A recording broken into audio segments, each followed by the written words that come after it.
Hello and welcome to Hoop 7's Basketball Hustle for another weekend. No shortage of massive things to be talking about in the NBL. We've got a brand new co-host for the show. We've got a brain snap to talk about. We've got the top two teams having a bit of a slip-up to talk about. We've got some teams finding some form beneath them. We'll have a bit more of a chat about the Perth Wildcats' 40th anniversary team. And it's all thanks to Hoop 7. I'm Chris Pike, your co-host. But as we revealed last week, brand new co-host on the show, WA basketball royalty. After putting up with Sean Redhage and Damien Martin the past 2 years, I'm delighted to be sitting next to somebody that doesn't quite see solely red in his eyes, and that's pretty exciting for me. Cody Ellis, thanks for joining me. Chris, I appreciate you having me, man, and I'm really excited to be here. I'm excited to have you as well because it's been a tough 2.5 years because it's fair to say Sean and Damo don't see anything that isn't red. Yeah, well, I mean, look, that's fair. If you look at their history, mate, you know, if I had that decorated history as those two do, then I'd probably be in the same boat. But yeah, I'm very happy to be something a bit different, and I hope listeners will enjoy it. I hope so too, and I'm delighted to get you involved at this sort of level as well because I think you've got, I mean, to be honest, in my mind, you should be still playing in the NBL. It's a shame that you're not, but at least now you can offer some insight into what you're seeing in the league. I mean, first of all, are you frustrated that you're not still playing in the NBL? Oh, definitely. You know, I still feel like I could help out a team. But, you know, it is what it is. And third, fourth year out of the league or something like that now. And, yeah, you know, it's obviously hard to crack back into it at that point. Yeah, didn't end how I wanted it to, but I still got to play 5 years professionally and live out my dreams. So, you know, I wouldn't take any of that back ever. Yeah, I mean, you mentioned it's been a couple of years that you've been out, but you've still been playing some great basketball, and I would hesitate to guess that you're almost in career best form, what you've been showing at NBL 1 level at the Warwick Senators recently, coming off a season. I think you were third in MVP voting this past season. You're still in shape now, getting ready for another NBL 1 season. I mean, does it feel like your body's now holding up well? You don't seem to have any injury troubles. I mean, do you feel like now that you're at an age where you understand your game and everything, you're almost playing the best basketball you ever had? Yeah, for sure. I'm going to touch wood for that injury comment just quietly. But yeah, look, I think I am. You know, I know what my body can handle, what my body can do. Look, I'm 31 years old, so not out of my prime, I don't believe. No. And yeah, look, I'm really loving playing, and the group we've got and we've had for the past couple of years has just been lots of fun, and you know, that is huge, I think, in your own personal development of your game. And yeah, look, loving playing probably more so than the start of my NBL career. So. That's good to hear, but it's also a shame that you know you're not in the league because of all of that at the same time. And I think some people might be surprised that when you say you're only 31, I mean, you had your 4 years at college and you had your 5 years in the league, but you're only 31. I mean, for a basketball player, sometimes their best basketball is in their 30s. I mean, do you still hold out hope of it happening, or have you kind of accepted the fact that maybe it's not going to happen now, and if it does, it's a bonus? It depends on the time of the year, to be honest with you. You know, once people start getting signed after seasons and stuff like that, there's that kind of glimmer of hope that sits in the back of my mind that, you know, maybe I'll get a call from someone. But I've also kind of accepted that, you know, my playing days are now NBL 1 and that's kind of where it's at. And stick to my work and do what I do over here. But yeah, you know, obviously with the implementation of this COVID player, possibly, I thought it might have been a chance, but I think that if a team's going to do that, they're going to have to do it with a local kid, someone that's right there and handy. And with the Cats being away for probably the rest of the season, the border rules don't help you, do they? No, they don't. So, which is it's fine, and I get it and I understand it. And look, it's the talent in the league is just amazing. You know, from top to bottom. So it is what it is. If a club did suddenly get desperate for a player, like we've seen only 2 weeks ago, 8 New Zealand Breakers players got COVID and their games got postponed, but there's a chance that some teams might have players that get COVID and they still have to play. So they'll have to bring in somebody from the outside. Yeah. Would you be right to go if somebody called and offered you a deal, even if it's for 1 or 2 games? Yeah, I think so. Look, I'm not at NBL, you know, conditioning standards, but anyone who's not been through an NBL preseason and already played, 8-9 rounds isn't going to be at that standard. But you're not going to go in and play 25, 30 minutes a game. No, you're going to be coming in for spurts. And that's probably where I play my best basketball, is in those little spurts and help out energy-wise and all that sort of stuff. So, yeah, look, I'd be certainly open to it. Nothing against Marshall Nelson, because the Taipans needed a guard. Yep. But when you saw him get signed, did you think, gee, that could have been me? Oh, for sure. But, like you said, they needed a guard. You got Machado out and Jarek. Yeah. All that's it. But big holes to fill. Yeah. Big holes to fill. And that's where, it's all circumstantial, and it's right place, right time. Who goes down, what a team needs. It's so up in the air that it's really out of our control at all. Yep. All right, I'll let you off the hook, Cody. That was a tough way to start your life here on Hoop 7's Basketball Hustle. Before we get into what's happening in the NBL, of course, we're here courtesy of Hoop 7, been great supporters of ours, and this show wouldn't be possible without them. I mean, the story's amazing if you get a chance to check it out in the Perth city. If you live in Perth, you don't have a chance if you live outside of Perth right now to get inside and check it out, or you can check it out at hoop7.com.au. Cody, is that where you get your shoes from? Oh, every pair.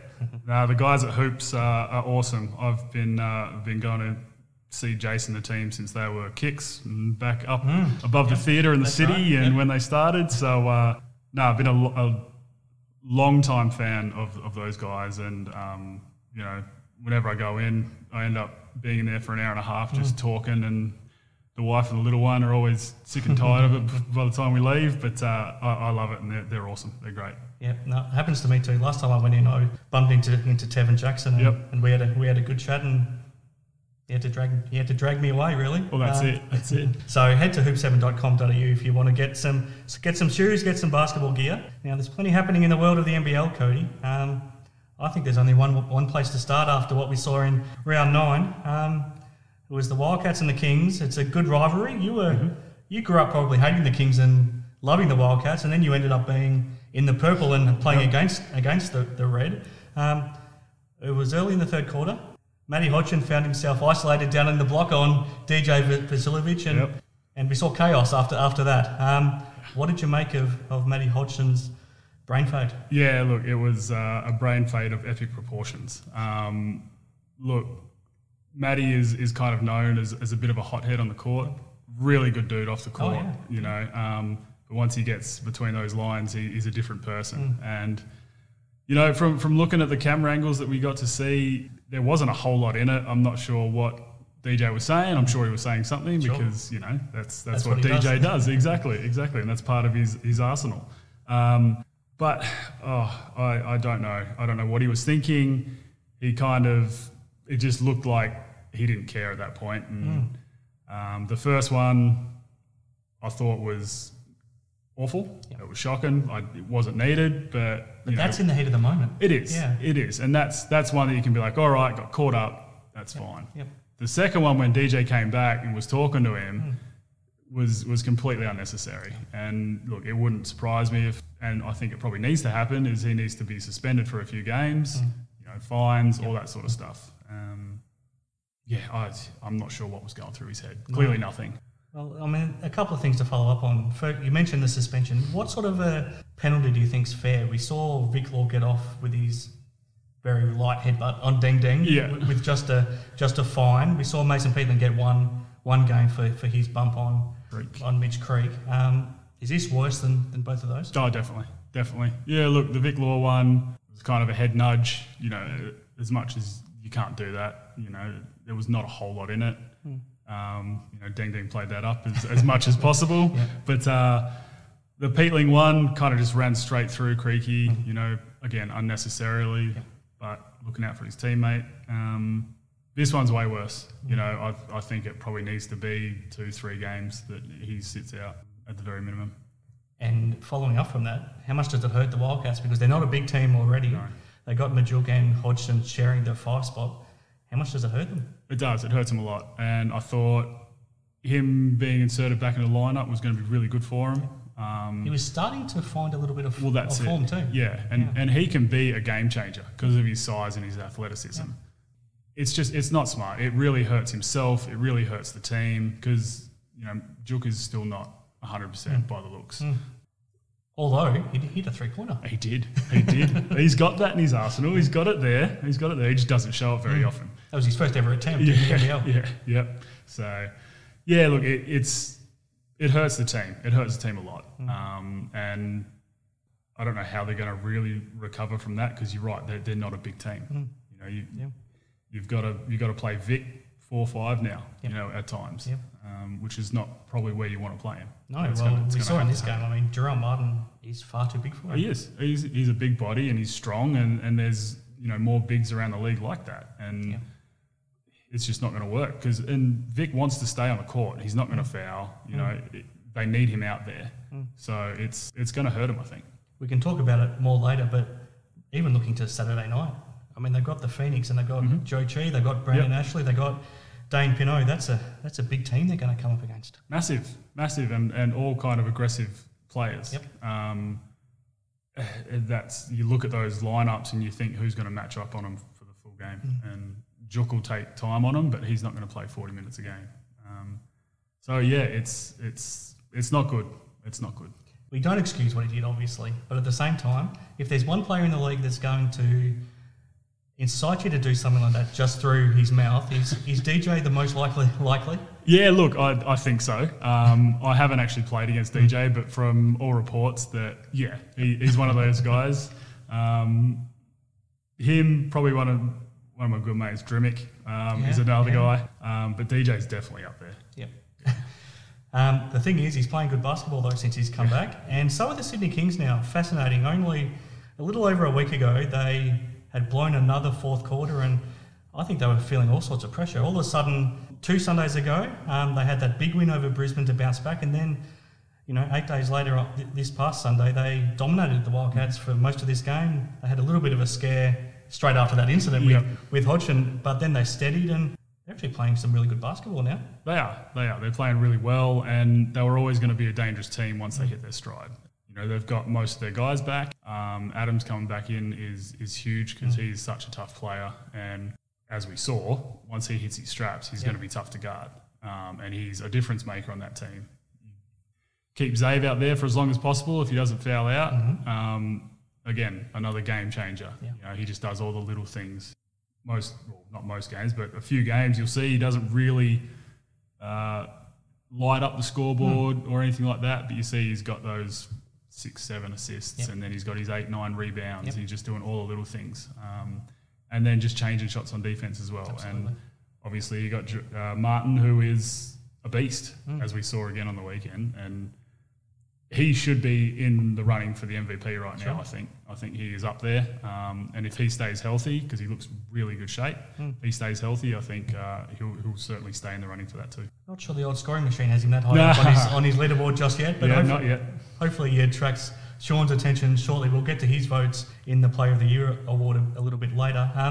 Before we move on from the Kings, another player that you look at his stats and he doesn't stand out, but Wani Swaka is having an incredible impact, having come in as an injury replacement player who's now been signed to a full contract for the rest of the season with the Kings, which is fantastic to see. But what he does is he makes his team better just by being out on the floor. His defense is terrific. We saw him do a really good job on Bryce Cotton. You know him well. You played a lot with him at the Warwick Senators, and I actually loved when he got the chance to play as a point guard. I think that really helped his growth as a player when he did that alongside you. But how happy are you for him to get this second chance? Over the moon. I've known Wani for a long time. I helped Dad coach him at under 16s and 18s and stuff like that too. Sure. So I've known him for a long, long time. And it's really well deserved. I don't think he quite got the opportunity when he was over here that I think he should have gotten. But, that is what it is. He's gone to Sydney and he's really, really taken this by the horns and taken off with it. And I think it's really deserving that he's got the full-time contract now for the rest of the year. Like you said, he was awesome on Bryce. Yeah. Bryce finished with 20, but it was a more expensive 20, and then that's well under his average. So, that's a win. You live with that any day of the week. And I thought he did really well. He's got that extra little bit of length just to bother him. Guarding him for those few years probably helped. Absolutely. The Adelaide 36ers, interesting weekend for them. They blew a game against the JackJumpers that they shouldn't have. Pressure was building, and then they had Melbourne United coming to town on Sunday. So they were feeling the pressure. Then they'd blown a match-winning lead, and I think they were 4 down with a minute to go. And Dusty Hannahs had fallen out of favour a little bit with CJ, and he hadn't played a lot during the game, but he puts him in for the last minute. He hits a massive 3 to send the game into overtime, and then he dominates the overtime period, and he turns match winner. To me, not only did he win that game for Adelaide against the league leaders and stop Melbourne's winning streak, but in a lot of ways he probably saved his short-term career with Adelaide, because the way it was going up until then, he had fallen out of favour. It was a remarkable turnaround, and I guess that's what, it shows if somebody has enormous confidence in themselves, they can still do what he did. Oh, for sure. And look, he came into the league with a massive reputation. There was all kinds of hype around him. And as a player, sometimes that gets to you. You feel like you have to live up to that expectation. And, the league here is so tough, and people just underestimate it. Defensively, I think it's one of the better leagues around.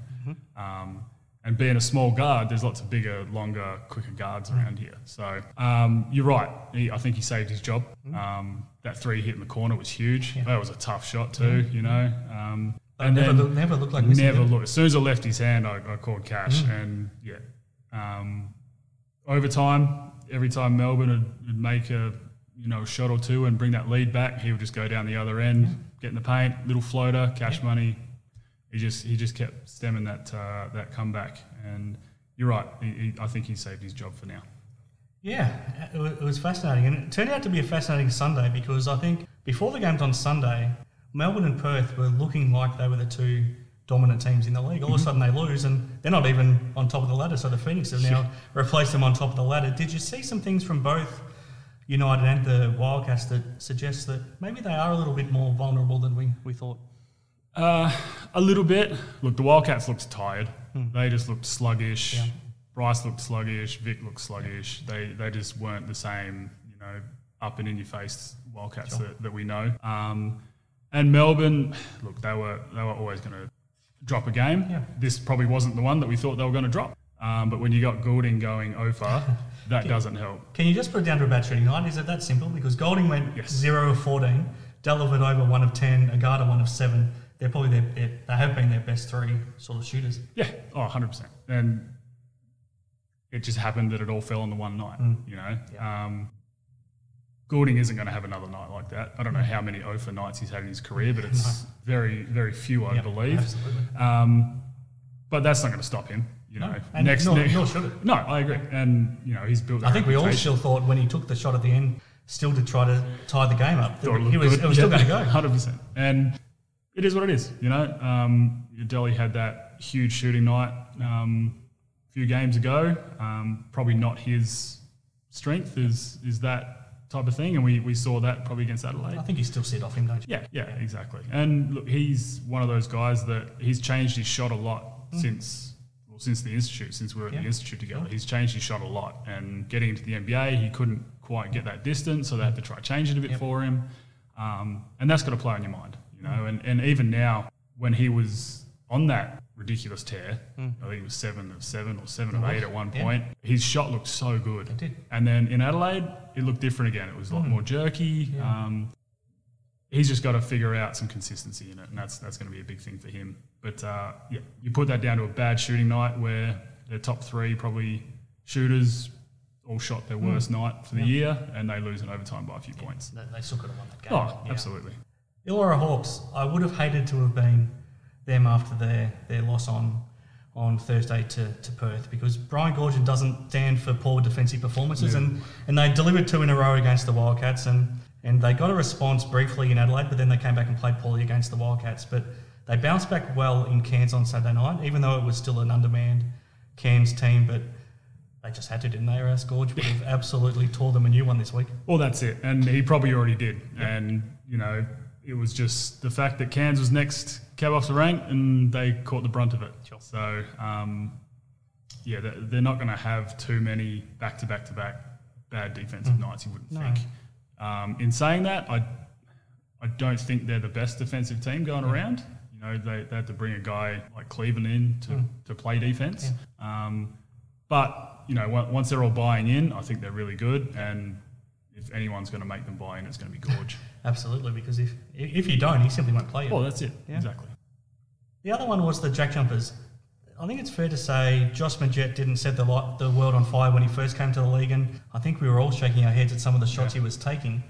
All of a sudden, the last couple of games, he's found his shot, and he couldn't miss on Sunday when they blew out the New Zealand Breakers. He ended up going 7 of 11 from 3, and he didn't look like he was going to miss. So that was the player that we thought we were going to get, and all of a sudden, the JackJumpers have strung a couple of wins together, and if he's doing what he's doing and not missing or taking those bad shots, this might not be a bad team. Yeah, I think so.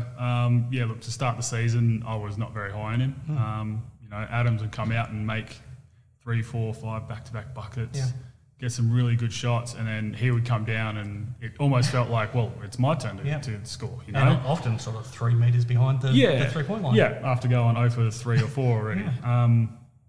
But these last couple of games, he's been really good. He's been really tough.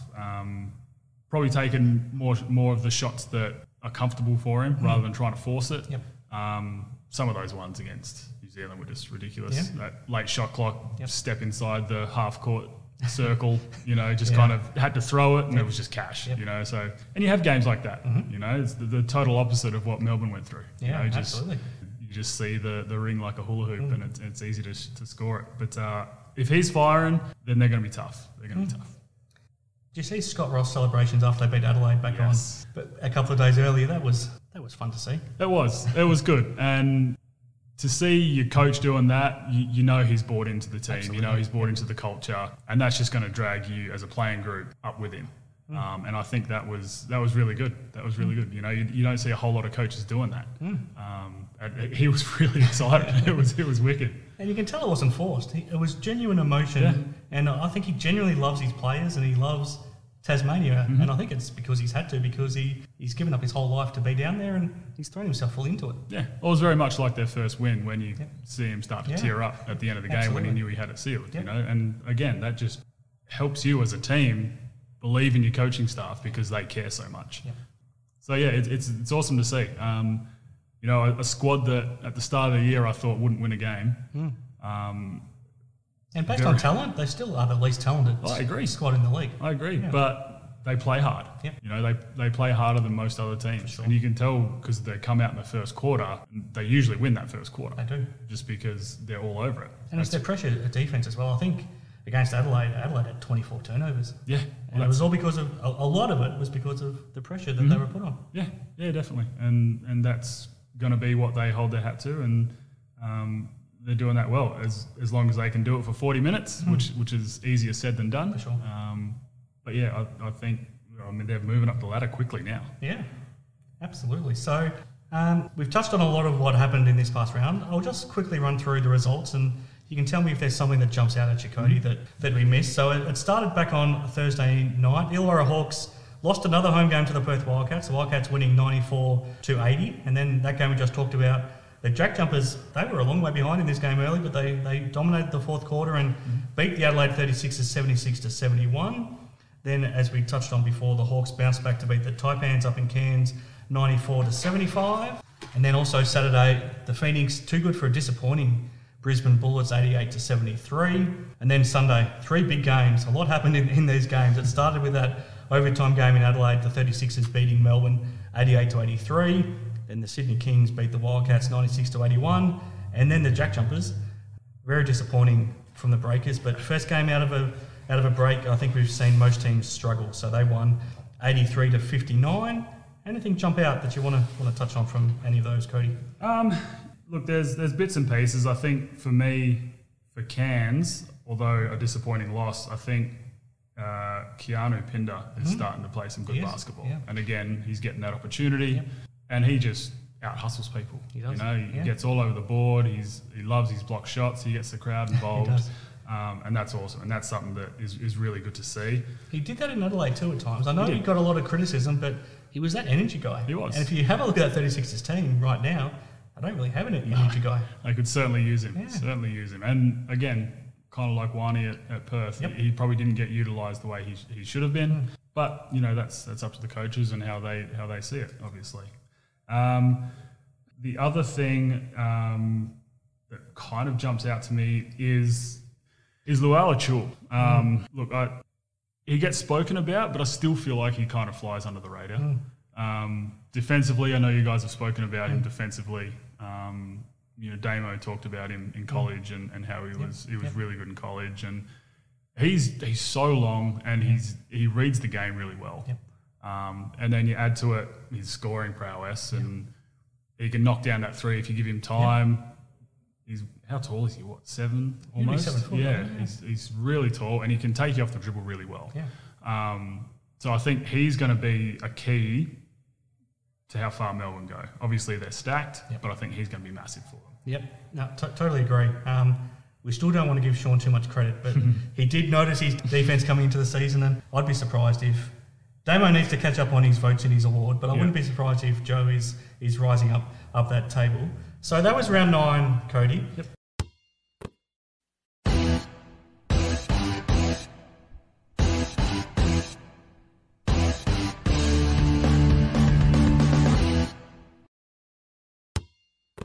Time for some awards, and like I said, we don't have an update from Damien Martin in the Best Defensive Award. He promises me he'll get one, but I tell you what, if it takes too much longer, Cody, I'm going to give that voting job over to you, and you'll have to do it for the rest of the season. Jeez, that's big shoes to fill. Goodness me. Well, he's a long way behind. Let's just put it that way. But he promises he'll catch up. So if we hear from him, we'll hear from him. But we do have some votes in the Redhage Player of the Year award, thanks to Redhage Basketball. And tell me what your thoughts are, and how close did the old scoring machine get in his votes for round 9? Cam Bairstow from Adelaide, the 1 vote. Bryce Cotton, the 2. Mitch Creek, the 3. Josh Magette, the 4. And Jalen Adams from the Kings, the 5. Yeah, look, that's not a bad list right there. Look, I think Bairstow had some massive games. He's going to get you his points, but rebounds-wise, I think he was really good, and you could see it almost looked like more of a concerted effort for him to just get on the glass and be that presence, which he's so strong that he needs to be that presence, especially for Adelaide. A team that doesn't have a lot of guys that hustle he has to. Yeah, exactly.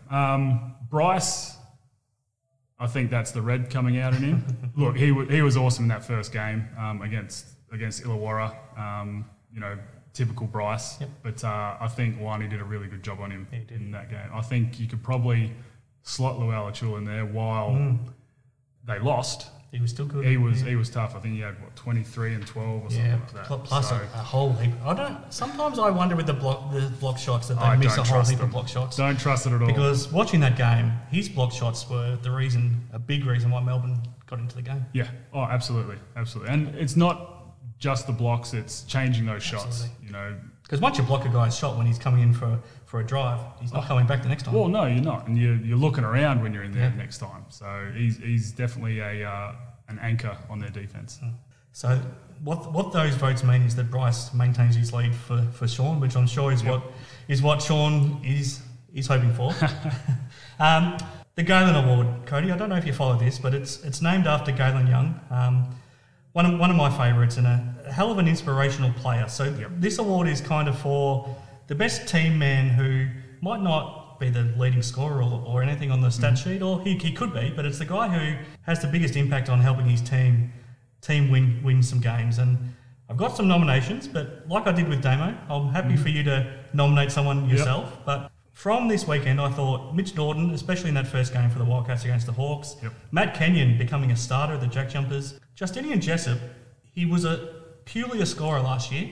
He's now a pretty good all-round player, I think, for the Hawks. Couple double-doubles. Yeah. Brandon Ashley, I think's become a difference maker for the Phoenix just with his presence. Cam Bairstow, we just talked about, was huge for Adelaide, and Xavier Cooks, you touched on what he does before. Does one of those jump out, or somebody else? Yeah, look, it's hard to pass up on Zave.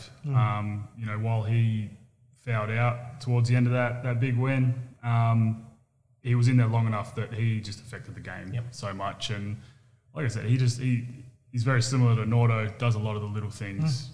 We'll dive on the floor, we'll get after the ball. Jessup, again, like you said, his game's gone to another level. I think scoring-wise, he's probably similar to what he was doing, but he's given you other things now. He's giving you other looks. He's getting on the boards. And he's not a liability defensively like he was. He's not. Yeah. He's not. So, yeah, he's certainly not the worst out there on defence, which is, I think, massive for a Georgian team. But, yeah, it's hard to look past Zave. I'm glad you said that. I'd probably narrowed it down to Xavier Cooks or Cam Bairstow, but every time I've nominated Xavier so far this year, Damo's overlooked him. Yep. So I'm glad that Xavier Cooks gets this nod for the Garland Award for round 9.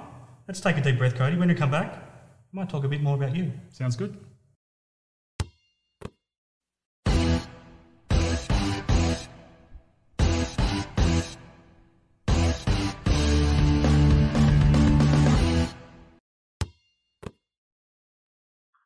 Okay, back on Hoop 7's Basketball Hustle. I hope you enjoyed that first segment with my new co-host, Cody Ellis. How'd you find it, Cody? Yeah, it was really good. Loved it. Let's talk a bit more about you. So instead of one of our regular guests, you can step into that seat for this show, Cody. Yeah. I remember when we first started this show back in our first season, when Sean was my co-host, you were one of our first guests as well. So this isn't the first time you've appeared on this show. No, and that was that was a while ago now, wasn't it? Yeah, Jeez. that would have been 3 years ago, just about now. Yeah, so unreal. So it's good to have you back in this role. We talked about a little bit about how things are for you right now, but what is life like for you now? I mean, what was it like? Firstly, I guess when you were out of the NBL and you had to find a real job. Yeah, it was tough. Especially that first 6 months, just of not knowing. Was a big thing. Obviously tough. I've got a wife and a little boy, so he was 4 or 5 years old back then. So very, very nerve-wracking, not knowing what I was doing. Managed to pick up some work just locally, working for the old man. Then kind of stuck with that. So obviously basketball, NBL-wise, didn't work out, but have kind of found a home where I am now. Now, what is the job and what's it like almost living a normal life?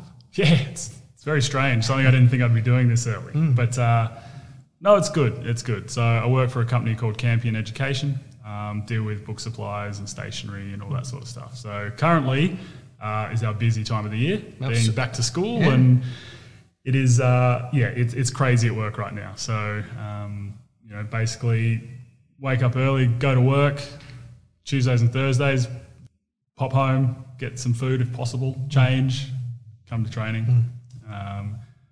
And then, try fit some family time in between all of that. But, it's good, man. It's good. I've found a routine and I'm enjoying it. The obvious question is, I mean, I don't know if you ever do an interview where you're not asked about your granddad and your dad's history at the Perth Wildcats. I mean, based on that, did you always grow up dreaming of playing for the Wildcats? Absolutely. That was the dream.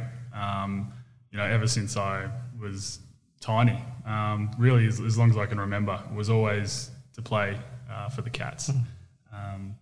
Obviously, it never came to fruition, but, that's professional sports. And, that's something that I learnt the older I got is, it's a business. It really is a business. And, look, I've still got a bit of a soft spot, only because, dad and mum and grandma and granddad and my uncles are just so ingrained in the Cats' history that it's kind of hard for me to not have that little soft spot. Sure. What was it like as an opposition player coming back to Perth? Yeah, it was tough. It was really tough. Especially that grand final series. Oh, gosh. Yeah. It is. It's tough, and I always it felt like more hung on those games for me. You walk into RAC and you look up and there's Dad's jersey hanging above, which was awesome. It was really cool. And, to be able to say that I played in the same league, as Dad and my uncles is pretty special. But yeah, coming back here and playing was always lots of fun. It's an interesting one, and we can explore this a bit more when we speak to Bevo next time we have him on the show. But I remember sitting in his office with him back at the Wildcats. This would have been just before you'd signed with Sydney, and he was talking about you and how he'd been staying in touch with you and your dad, and he wanted to bring you into the Wildcats because he knew the history, but he was overruled from above. And partly I think it was because you having to start that first season late, but also I think possibly because there was already Sean and Jesse on the team. But Bevo was pushing for it. I mean, I'm sure you've spoken to him about it since, but were you disappointed that they didn't come calling when you were leaving college? Yeah, look, I was. My agent had been talking to them, but they'd offered a development role, like the roster instead, whereas Sydney offered me a full contract. Yeah. And then looking selfishly, because now that money's on the line and I had a family and all that sort of stuff, that's what I had to do. Let's be honest, a development contract is not going to be enough to live off. No, especially back when I started, it was... You probably wouldn't have even got any money out of it, really. Possibly not. The only advantage would have been in living at home, really. Yeah. But, was what it was. And I think I looked at it, like you'd mentioned, you've got Jesse and Matty and Sean, 3 guys who really should eventually be probably hanging in the rafters. Yeah. All in front of me, and as a young guy that kind of wanted to make my own stamp, and that was probably not the path I would have gone down. And, ultimately it wasn't, and tried to pave my own way, going with Sydney. I thought it was a great show of faith. I think it was Shane Hill that really fought for you at the Kings, and he knew that you were only going to come in midway through the season, but I think it was a great show of faith for him to want to sign you and bring you in when he did. And once you got there, you played straight away. I mean, that must have been a good feeling. Yeah, it was. And I'll, forever be grateful to Shane and the coaching staff and all the support staff at the Kings, for giving me my first contract. It's pretty special signing that. I was away with one of the Australian teams when I'd signed that contract. So, yeah, and look, things obviously didn't pan out in Sydney. We had a fairly talented team, but probably didn't make the splash like we should have. But yeah, look, it was certainly a learning experience. And then I don't really know what went wrong in that last season at the Hawks. I mean, you might be able to add some insight, but my first real sort of interaction with you, or when I first came into touch with you, was when it was early in that season and Bevo had been given the instruction to not play you. And a similar thing was happening at the Kings with Tom Garland. Yeah. So the Kings ownership had told the coach at the Kings to not play Tom Garland either. And I kind of, picked up on that, and I thought, I would write an article because I think it needed to be called out. Bevo wanted me to do something because he was getting a lot of grief because people thought it was his decision to not play you. He wanted the public to know that it wasn't his decision. So, but I mean, that was a tough time because you deserved to be playing in the league, and Tommy was in the same boat. You both were good enough to be playing in the league, good enough to be making an impact, but it wasn't even your coaches that made the choice to not play you. I mean, it was owners had informed the coach that you do what I say or you lose your job. Yeah. How tough was that for you to go through? Oh, it was awful. It really did. It really played with me mentally because I thought I was in really good shape at the time. I'd worked my butt off in the off season, and I thought we probably weren't being as successful to start that season as we probably should have been. Yep. But I also thought, me being a guy who's playing 10 to 12 minutes a game wouldn't be the one that is the reason of that. Sure. I wasn't the cause of that. I don't think anyone was the cause of that. And I think it was just how the season started, And I do remember getting the message from Bevo saying, can you come and just have a chat? And then walking in and seeing him and the GM at the time, and then the GM telling me what was going on. Saying, look, ownership group and myself have decided that, we want to go with a 10-man rotation instead of the 11, and, you're the one that is probably just going to be sitting for most of these games up and coming just for the near future. And honestly, I had tears in my eyes when I heard that. And just because you get all those emotions of all that hard work you've put in, and then all of a sudden you can't do anything, And it was devastating. And I sat in my car for probably an hour just staring out the window. I didn't even know what to think, to be honest with you. It was tough. And it was something that it wasn't announced to the team either. So it was kind of kept quiet. It was, behind closed doors type of thing, and obviously not told to the public either. And then, I had some fairly faithful fans in my corner, in Wollongong, which was amazing. Including a newspaper editor. Yes, Julian. Yes, my guy there. And Tim Fairs was another one that was massive for me, and just would constantly reach out, see how I'm doing. And yeah, look, the whole of Wollongong and the whole of Illawarra was behind me when they kind of caught on to what was going on. And it was awesome. And, you know, I'd hear all kinds of stories of them wanting to start chants at games and all that sort of stuff. Yeah. And that really warmed my heart. You know, that made me feel a lot better that I had that whole community, which was a really tight-knit community, in my corner. But yeah, look, it was a frustrating time, man. It was frustrating. And then it got to a point where I had to play because we had about 6.5 players in Melbourne. And the funny thing about it all was, when you played well. Yeah. Thought I had a decent game, and I was so gassed that first couple of minutes. Just you can train all you want, but you know, having that win for a game is just completely different. Because look, I'd worked my butt off still. I didn't stop doing what I was doing, getting extra shots up and all that sort of fun stuff away from trainings, so that when my number was called, I was ready to go again. What was your relationship like with Bevo during that time, and was Bevo actually on your side through it all? Look, it was a tough one. He got put in a situation that ownership should never put a coach in. Sure. You know, especially seeing as Bevo and I have a history and we've known each other, and you know, Bevo and my family know each other fairly well and stuff like that. It was a tough one, and I got the sense that he kind of felt awkward about what was going on, but he still had a team to coach. Yeah. You know, so it was something that we didn't really talk about a whole lot. You know, every now and then we'd have a chat about it, but it was nothing that we really touched on much. Because, and look, I knew that it wasn't his decision. I knew that it was from the higher ups, and it was something that his job was threatened by. Well, the hard part for him was, I think he was put in a position where you do what we say, or you won't be our coach anymore. Well, that's it. And that would have been an uproar from the whole community as well, if that had happened. Yeah, absolutely. But, you know, he'd just moved his family over, and they'd just bought a house, and he had his 3 kids there, and, you know, he couldn't afford to lose his job either. Yep. So, yeah, it was just a all-round awkward situation, and just, a very average one. It was. Last one before we move on from that. Yep. If Bevo calls and asks you to pull on the Boomers jersey in Japan later this month, do you say yes? Oh, look, I think he's got a fair list of candidates ahead of me, but I would certainly consider it, absolutely. Well, let's put Bevo on the spot next time we talk to him and put your case forward. Yep. Now, you had a great college career at St. Louis. I'm going to put you on the spot. Was the best part about that meeting Lauren, or the basketball that you got to experience? It depends if Lauren's going to listen to this or not.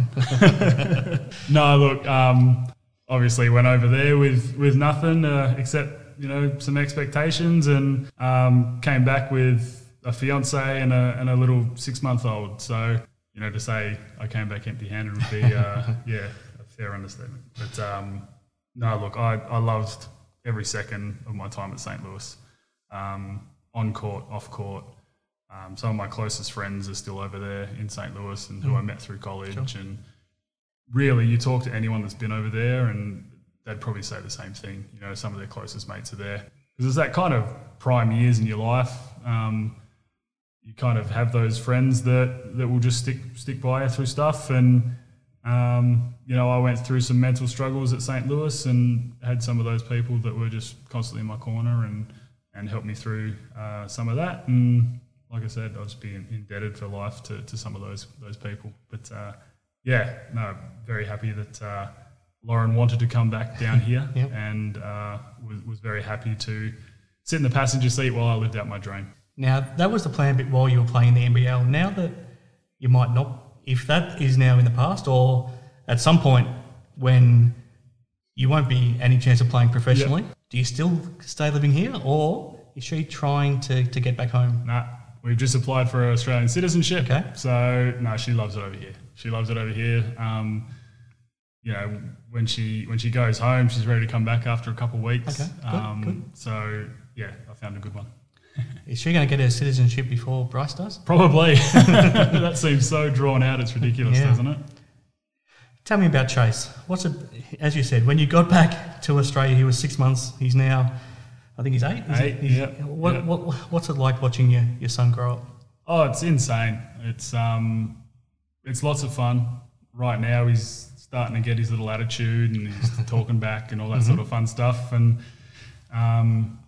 it's lots of fun. It's lots of fun. He started playing basketball with his schoolmates and going down and watching him play and hates to pass the ball, just loves to shoot it from as far out as he possibly can. And that's probably just from watching me. So, but yeah, it's lots of fun, man. And he keeps us on our toes and keeps us busy. And yeah, it's great, man. It's great. Last one, and then we'll let you off the hook, Cody.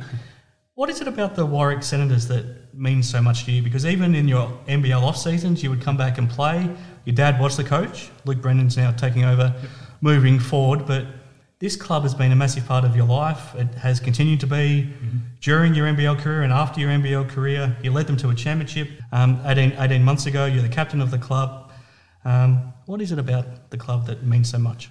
Well, you kind of touched on it. I feel like it's a family club. You know, again, my family is so ingrained in this club that I couldn't imagine playing anywhere else.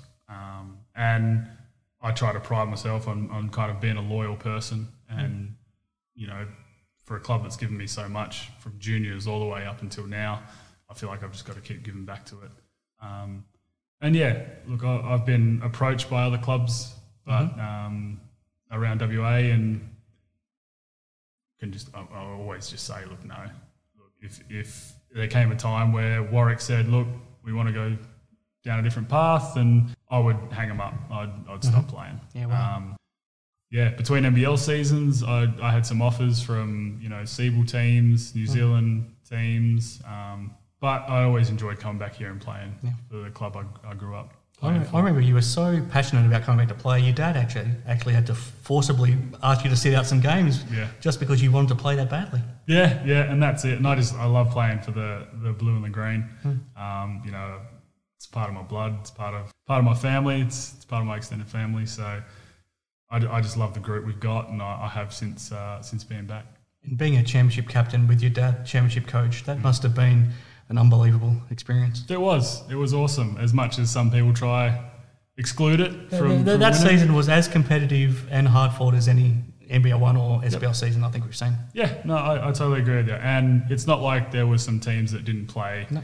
Every team played, whether they fielded, you know, younger guys to play. You know, obviously we couldn't get imports in, but I think it kind of proved that where we are as a club in terms of local talent. You know, we had Justin King still here, but he was part of the furniture. He's pretty much a local now. Yeah. Well, exactly. So I think that speaks volumes to how we are progressing as a club and bringing in the local guys. Yeah, absolutely. As we go on with the show and the season gets closer, we can talk a bit more about how your team's shaping up for 2022 as well. But Cody, thanks for opening up about all of that. We'll take a break, and when we come back, we'll get your thoughts on the Wildcats anniversary team, and then we'll preview round 10 in the NBL. Sounds good.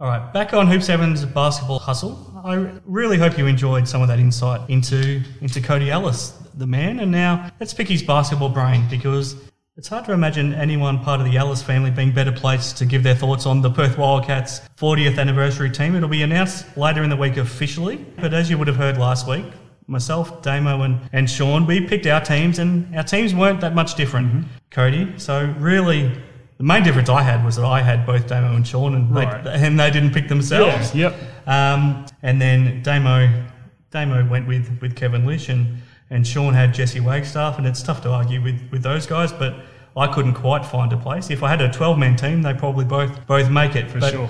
But so we both myself and Damo had the same starting five with James Crawford, Andrew Vlahov, Sean Redhage, Bryce Cotton, Ricky Grace. Sean had Scott Fisher in that starting spot. ahead of him. Firstly, is the 4 a lock? Is it only Sean Redditch and Scott Fisher in your mind that might be up for debate?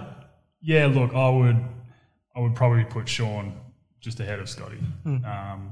So I'd agree with you and Damo on that one. I think obviously Sean's not going to put himself in the team. Look, I think that starting 5 is an absolute lock. I think so. I mean, Fish has a great case, but in the end, Sean almost played double the amount of games for the Wildcats than him. He won more championships. It's nothing to discredit Fish because they're both all-time greats, and Fish's numbers up in the rafters, and Sean, maybe when crowds are back, his name will finally get up there as well. Needs to be. Now, what about your dad? Yep. Is your dad a lock in your mind? I think so. If you're looking at a team that, if you're looking at an anniversary team, first of all, like you guys have done, it needs to be by positions, right? And then I think it needs to be the impact on the club. And, taking my Ellis hat off, I think being the inaugural captain, captain for his entire career, led them to a couple championships, won a couple as, on the coaching staff. 4 rings, was part of the club for, 26 years, something along those lines. And still doesn't miss a game, does he? Doesn't. Him and Watto still sitting there in the crowd every game. And, he'll still do functions for the club. He'll still do all sorts of stuff. I think the fact that he still is in and around, gets noticed, is on all of the advertising when you're talking about the Wildcats as a whole, I think he has to be in there without a question. Yeah, we all agreed as well. If he's not in this final team when they announce it officially, would it hurt for him? I think he will say it won't, but it will. It will. And I think if he's not, then it's a bit ridiculous, and I don't think it's been voted on properly. Yeah, I agree, because if he misses out, you would think it's for Kevin Lish, and you've got a good case to make for Kev. It's nothing against Kev because he was a teammate of yours, and he was a grand final MVP and an MVP. So it's nothing against Kev, but Mike had an unbelievable storied history. So if Mike is a lock in that second guard spot, it probably is Damo or Kevin Lish. Is it an easy choice for you? It is. It's Damo. It has to be. You got an award named after you. One of the best defensive players of all time. It has to be. And again, nothing against Kev. No. But it's longevity as well. Kev was here 4 seasons, I think it was. I think it was 4, Won an MVP, finals MVP. That's huge. For most other clubs, you'd say he's a lock. But for the storied history of this club, you're fighting for those spots. It's hard for him because when you've got Bryce and Ricky, there's not many guard spots. Well, that's it. And this is, it's a very guard-dominant squad. Yeah. And in fairness, before Bryce came along, I think Kev was a lock. Yeah, I think so too. And then Bryce has come in and almost taken number 1 spot, really. He's almost first pick, even ahead of Ricky. It's unbelievable. Yeah. The forward spots are interesting. I think you agree that Paul Rogers is a lock for that if we're going for a backup centre? Definitely. I'd take Roger any day. So when we're looking at that forward spot, I guess we're picking between Matty Knight, Scotty Fisher and Jesse Wagstaff. If you had to only pick 2 of those, who do you go with? It's such a tough one, but I would probably have to go with Fish and with Jesse. Look, I was unlucky enough that I had to play against Matty every year of my career, bar I think 1. And again, his nickname, the Nightmare, is spot on because I still remember coming into here and playing the Cats, and it would be a nightmare trying to play against him. Is he the strongest guy you've ever played against? Oh yeah. Or him and Mika. Yeah, him and Mika are the 2 that are on par with each other. But and he was so smart. Yeah. He knew how to use his body as well. One of the strongest guys on the court, but could draw a charge just as good as anyone. Again, it's one of those things that you've got to pick someone, and someone's got to miss out. But I think Jesse coming up on game 400, which probably should have been here, but now it would have been. Yeah. It was scheduled to be, which is unfortunate. Yeah, which ranks very highly on the all-time. He's only second. He's only behind Ricky Grace. Yeah. 6 championships, possibly 7 if he wins one this year. As a captain, I don't see how you can leave Jesse out. Having said that, was there a more frustrating player to play against than Jesse? Oh, Sean. And again, all 3 of those guys on one team was and Greg. Well, that's it. That's it. And that's why they were so successful, because teams used to hate coming up against them and they would get under your skin. Did exactly their job. The reason they've been so successful. You can't leave them out. So that's your 10. Really, the only difference that you've had with me is Matty for Jesse, and really it's a 50-50 call in a lot of ways, so there's no right answers in these things. The club has announced Trevor Gleeson as the coach of this team. Rightfully so. 5 championships means that it's pretty tough to argue. Yeah. Oh, absolutely. Look, if it was anyone other than Trev, I'd be dumbfounded, really. His continued success here was just unbelievable, and it's on par with anyone in the league ever, really. It is. Yeah. Absolutely. Well, we'll wait and see. Next week we'll know the official team announced, so we'll get to pick that apart, Cody. So I'm fascinated to find. I'm actually a little bit nervous. I hope that we don't see anything that we see that's a mistake in that team, because this sort of thing means a lot. So I'm sure that the panel that they pick will take it seriously. I just hope that there's nothing that we see that's disappointing when we come back next week. Yeah. And I'm sure there will be. It's always the way with these teams. And it's a frustrating one, because you've got personal spats between people, and that stuff happens. And as much as people say that they try and separate from that while voting for this sort of stuff, that stuff always comes into play. But well, just quickly, we all decided that Tiny Pinder wasn't eligible. Yep. Do you feel like the panel will have come to that same decision, and would you be disappointed if he gets included? Look, I agree with you guys that I don't think he should be included. His off-court antics are just something that you can't look past. But in saying that, I don't know if I could find him a spot on the team. Well, he has to replace Rogers, and does he deserve to replace Rogers? I don't think so. I'd probably still take Rogie. Yeah. As good as Tiny was, I'd still take Rogie. What's your dad's thoughts on Tiny? Did he enjoy playing with him? Oh, yeah, I'm sure he did, because he gave him lots of assists. So, look, he was one of those players that was just an absolute freak. Yeah. An absolute freak. Well, he's probably got similar athleticism to his son, really, doesn't he? Yeah. He was probably more powerful, yeah. Is the only thing, whereas Keanu's a bit more agile. Yep. Although Tiny was agile as well, especially for back in those days. Yeah. Well, that's it. So Tiny was one of those players that you'd come to a game to watch, like Ricky, like Bryce now, shattering backboards and all that sort of fun stuff. Yep. So, but when your off-court antics creep into your on-court, then I don't think you can be considered in a team like this. Yeah, it's unfortunate, but I guess he's made his own bed to lie in at the same time. Absolutely. So we'll come back to that next week. Round 10, it all starts Wednesday night, Cody. Yep. Interesting game. No crowd in the building, which kind of deflates everyone watching, yes, I think, it does. A little bit. But let's hope the New Zealand Breakers are a little bit better second game back from their break. But I think they've got the job ahead of them against the Hawks. Absolutely. Look, the Hawks win that one fairly handily, I'd like to think. But I'm hoping New Zealand actually put up a bit of a fight, which I think they will. They're not going to lay an egg again the way they did. You wouldn't think so. But the Hawks will come away with that for sure. I think so too. This one's fascinating. Thursday in Adelaide, the 36ers and the Bullets. We know Adelaide coming off that win over Melbourne, but they were poor before that. And the Bullets have now come off a couple of tough games too. They have. So I'd probably go with Brisbane on this one, but I think Adelaide's starting to play some decent basketball. Obviously, again, fell to the JackJumpers early, but that's a bit of an anomaly game, I think. Brisbane, coming off a couple of losses. I think Sobey needs to be super aggressive in that game. Yep. And it's tough for guards against Adelaide. You're going against Macca and you're going against Sunday.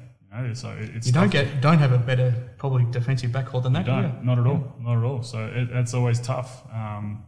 But I think you got guys like Franks who should be able to. Well, Franks is coming off a awful. Off his, over 6. Over 6, and Sobey was similar. So those two aren't going to play that badly. No, and that's it. And no, I think those two step up, and then Brisbane get that one done. Friday, both these teams in good form now. Yeah. So they're JackJumpers at home to the Kings. It's going to be an interesting one because you got a team that starts off so well in JackJumpers, and then a team that kind of falls at the finish line in Sydney. Yeah. So, this one is a bit of a toss of the coin, I think. I think they're probably the best starting teams in the league. Yeah. I think Sydney gets it done just because I think they got rid of a bit of the yips against the Cats, and hopefully that sets them on a good path going forward. So I think Sydney's just got too much firepower for Tassie. And on Saturday we've got 2 games. So Brisbane, short turnaround, coming back from Adelaide. They are at home to the Taipans. Oh, that's a tough one. I think Brizzy get that done again. Cairns again, just they're doing what they can with what they've got. I think energy needs to be a big thing from them, but I think Brisbane come in and get that done. And then we've got, this one will be interesting. Finally getting back to Melbourne for the Phoenix, and they've started to find some form. The Wildcats, you would think, will be a little bit better after having a bit of a break as well. So this will be a good game. Mm-hmm. Yeah, I think so. Kind of top of the table clash, really. I'm hoping the Cats come out with a bit more energy than they did against the Kings. If they do that, then it's going to be a really good game. If they're flat-footed and lethargic a bit, like they have been, then Phoenix will probably run over them. You know, they're one of those teams that are tough and will step on your throat. Jeez, that's a tough one to pick. It is, yeah. I'm going to go with the Cats on that one, actually. Yeah. They could end up back in top spot if they win that game too. I still think it's ridiculous that Phoenix is sitting above playing 3 games less. Games. I think that's ridiculous how it's done, but that is what it is. Then on Sunday, this will be an interesting one too. Both teams coming off playing earlier in the round. The Kings against the 36ers. Yep. Again, I think Sydney get that one. This is going to be more a game for the bigs. I think your Zaves and your Martins are going to wreak a bit of havoc. Bairstow's big and strong to be able to guard Martin, but I think he's pretty foul prone as well. He's also, I don't know if he's capable of playing more than that sort of 24-minute range either. I don't think so. I don't think his body lets him. Yeah. And I think CJ is probably aware of that. Yeah. So they're probably pretty cautious with that. I think Sydney runs away with that one. You would think Melbourne United then back at home for the first time in about 6 weeks, I think it is. They're coming off a loss. Kind of feel for the JackJumpers up against them. You do. You do. I think it'll be a decent first quarter just because of how Tassie plays in that first quarter, but Melbourne run away with that fairly handily, I think. Yep. I think you'll see, especially being back home, I think you'll see some of those guys like... I think Golding could go for 30. Well, that's what I'm thinking. I think he hits 5 or 6 threes and gets the crowd absolutely going. And last up, Monday night, this will be a good one too. Yes. 2 teams that are in the top 4 that I think we all think will be there later in the season. The Hawks at home to the Phoenix. Yeah, Phoenix kind of seem to be that Hawks voodoo team. They just match up well against them, I think. Obviously different teams than last year. But I think that's going to be a high quality game. If Gorge can get the Hawks playing some good defence, that'll be a really fun game to watch. I think Phoenix... We'll see how it all played out when we come back next week, Cody. Hopefully, if you're back for a second show, I hope this first one went well enough for you to come back. For sure. So, no, it's been a lot of fun, Cody. Enjoyed picking your brain. Thank you to Hoop 7 for making it possible. Thank you to Tab Touch as well. And later in the week, hopefully back with a Tab Touch preview with Matty Knight, and we might find out his thoughts on if he thinks he's in that Wildcats anniversary team as well. But I'm Chris Pike. I'll sign off for this week, and I'm going to put Cody on the spot and let him sign off for this first episode. No, honestly, appreciate you guys having me, and hopefully the listeners will like to have me back in the future, mate. So thank you.